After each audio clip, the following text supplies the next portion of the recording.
આજરોજ ડાંગ દરબાર 2026 રાજ્યના પ્રવાસન મંત્રી ડોક્ટર જયરામ ગામિતના હસ્તે ખુલ્લો મૂકવામાં આવ્યો છે, જે આગામી 5 દિવસ ચાલશે। આજે પ્રથમ દિવસે ડાંગના 5 ભીલ રાજાઓનું જાહેર સન્માન કરી શાહી સવારી કાઢવામાં આવી હતી। સામાન્ય રીતે ડાંગ દરબારમાં રાજ્યપાલના હસ્તે મેળાની શરૂઆત કરવામાં આવે છે। જો કે હવે આ મેળાનું ઉદ્ઘાટન સ્થાનિક અધિકારીઓ અને રાજકીય નેતાઓની ઉપસ્થિતિમાં યોજાઈ રહ્યો છે। આહવા કલેક્ટર કચેરી ખાતે વહીવટી તંત્ર દ્વારા 5 રાજાઓને ડાંગ દરબારની શુભેચ્છા પાઠવ્યા બાદ ઢોલ નગારા વગાડી રાજાઓની શાહી સવારીને પ્રસ્થાન કરાવી હતી। રાજ્યોની શાહી સવારી શોભાયાત્રા રૂપે કલેક્ટર કચેરી ખાતેથી નીકળી, જેમાં ડાંગ તેમજ અન્ય પ્રાંતના કલાકારો દ્વારા ડાંગી નૃત્ય સાથેની ઝાંખી સાથે સામિયાણા સુધી પહોંચી હતી।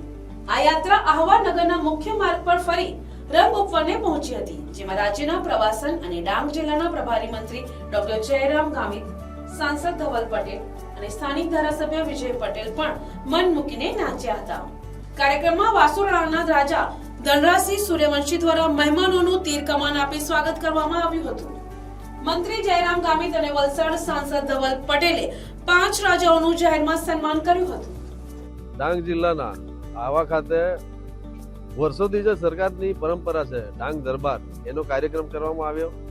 આ કાર્યક્રમમાં જે રીતે દર વર્ષે જે કાર્યક્રમ થાય છે, ડાંગની સંસ્કૃતિ, ડાંગની પરંપરા, અને જ્યારે હોળીનો તહેવાર આવે છે ત્યારે આગામી દિવસોમાં આજે ડાંગ દરબાર એ 3જી તારીખ સુધી ચાલવાનો છે।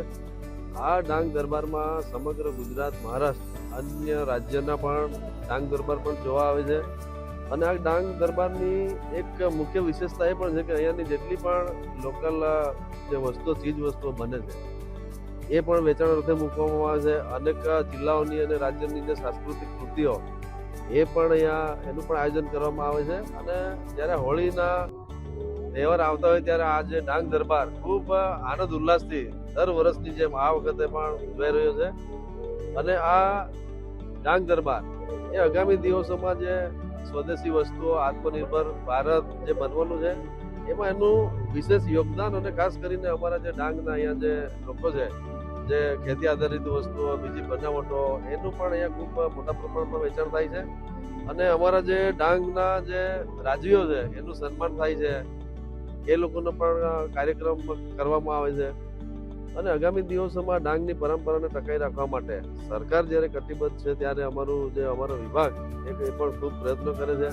આજે આ કાર્યક્રમમાં આ વિસ્તારના લોકપ્રિય અમારા સાંસદ શ્રી ધવલભાઈ પટેલ સાહેબ, આ વિસ્તારના ધારાસભ્ય ગુજરાત સરકારના ઉત્તરના વિજયભાઈ ઉપસ્થિત રહ્યા, સાથે અમારા જે 5 જે રાજવીઓ છે એ પણ ઉપસ્થિત રહ્યા, અને ખૂબ આનંદ અને હર્ષ ઉલ્લાસથી આ કાર્યક્રમ આજે એની શરૂઆત કરવામાં આવી।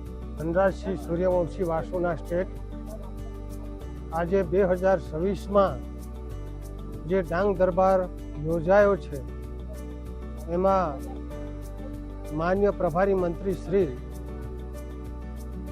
એના હસ્તે અમે ડાંગ દરબારનું ઉદ્ઘાટન થયું છે। 2જી તારીખે મહામહિમ રાજ્યપાલ સાહેબ આવે છે, એ દિવસે પણ અમારું પેન્શન એનાયત થશે, અમને રાજવી લોકોને પેન્શન મળશે। અને એ દિવસે ડાંગ જિલ્લા પ્રત્યે હું કંઈ રૂબરૂ રાજ્યપાલ સાહેબને રૂબરૂ પ્રવચનમાં જે કંઈ રજૂઆત કરવાની હશે હું યોગ્ય રીતે કરીશ।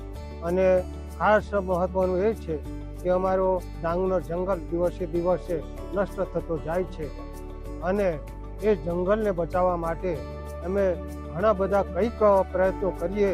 અમારી ડાંગની પોલીસ પટેલ કારભારીની પ્રથા પણ સરકારશ્રીના ધ્યાને લાવી અને એ પ્રથા પણ અમે ચાલુ કરાવીશું એવી હું સરકારને વિનંતી કરીશ।